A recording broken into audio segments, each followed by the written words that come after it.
Hey, it's Asher. This is the podcast for Beowulf. I've now recorded this twice, and both times, first time was about 40 minutes, second time was about 20 minutes, and both times something was messed up. So this time, I'm pretty sure everything's good, so wish us luck. Alright, first part is the identification and explanation of the character archetypes in the story. Example, what purpose do character archetypes serve in the story? What can the reader learn from the archetype? Etc. For example, Beowulf. Beowulf is the hero and the warrior. The hero is the person in the story that saves everyone. Beowulf obviously saves everyone, but he is also a warrior that fights monsters and other things to help save the people. He saves the Danes from Grendel after Grendel kills 30 of them. He also kills Grendel's mom and the fire-breathing dragon. Wiglaf is the ally or the sidekick to Beowulf. Wiglaf is Beowulf's best friend, and he's just around along in the story, helps him kill the dragon, etc. The villain monster or the ogre would be Grendel. Grendel is this big, slimy figure in the movie, but they're also just this villain and this terrible thing that hurts people. Grendel is evil, so he's definitely a villain. Next is Hrothgar. Hrothgar, I feel like, is the guardian. Hrothgar is the leader of the Danes, and he's the one that asked Beowulf to come defeat Grendel, because Hrothgar is a drunk and can't do it himself. So Hrothgar is just kind of the leader of everyone. And with all of these character archetypes and the author being very direct and specific with all of them, it gives a lot of depth to the story, and it adds a lot of detail. So the second part to this analyzing of the text Beowulf is identifying the author's message or the theme of the book. So I think that there was 3 general themes throughout the book. All of these themes are much like the Germanic honor code, and the Germanic honor code was a sort of set of rules that the kings and warriors during the 8th century had to follow. The 3 parts, or 3 rules of it, are strength, courage, and loyalty and honor. So the first theme to the book, Beowulf, is loyalty. From our pre-reading notes template, we learned that Beowulf was an epic poem inspired by the Anglo-Saxons. The Anglo-Saxons were big warriors, and because of that, loyalty is a very big concept to them, as it is to multiple other different types of warriors. So Beowulf was from a completely different place, like Beowulf the character. He was from a completely different place and a completely different tribe than where he helped out. His only tie to the Danes was through family debt, and in the end, Beowulf obviously died to the dragon.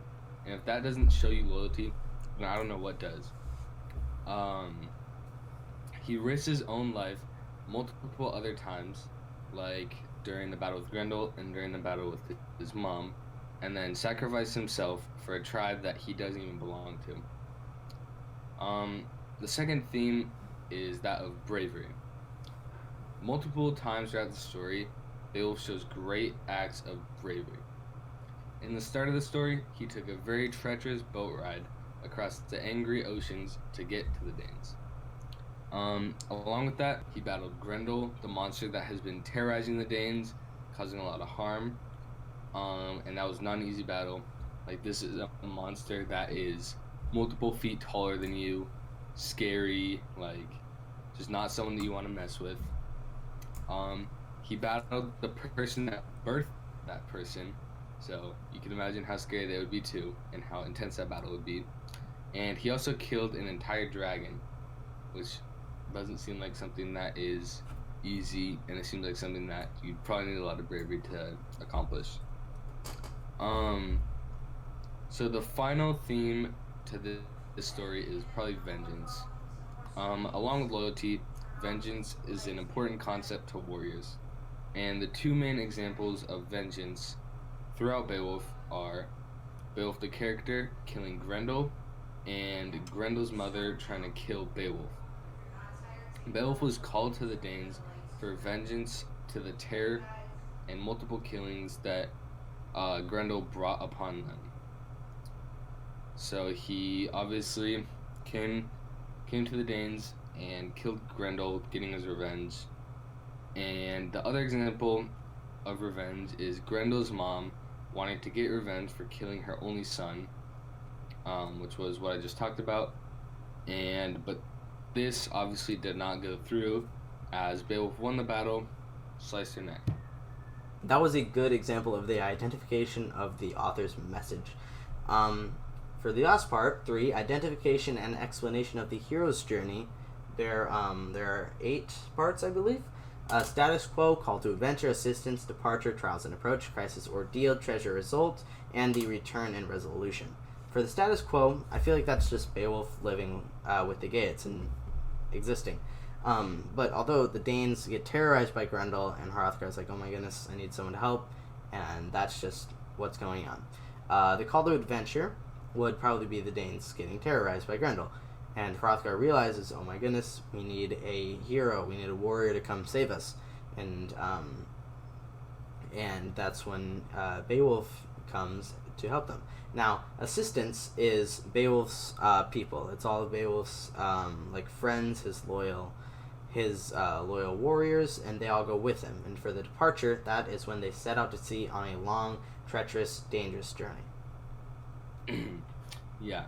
So the next few parts of the hero's journey are trials and approach, crisis and ordeal, and treasure or result.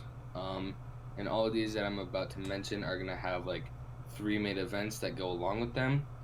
So to start, Beowulf sleeping in a harem with his men to catch Grendel. The second approach was Beowulf going to Grendel's mom's cave to try and kill her. And the third approach was Beowulf getting led to the dragons. And the third approach was Beowulf getting led to where the dragon lives.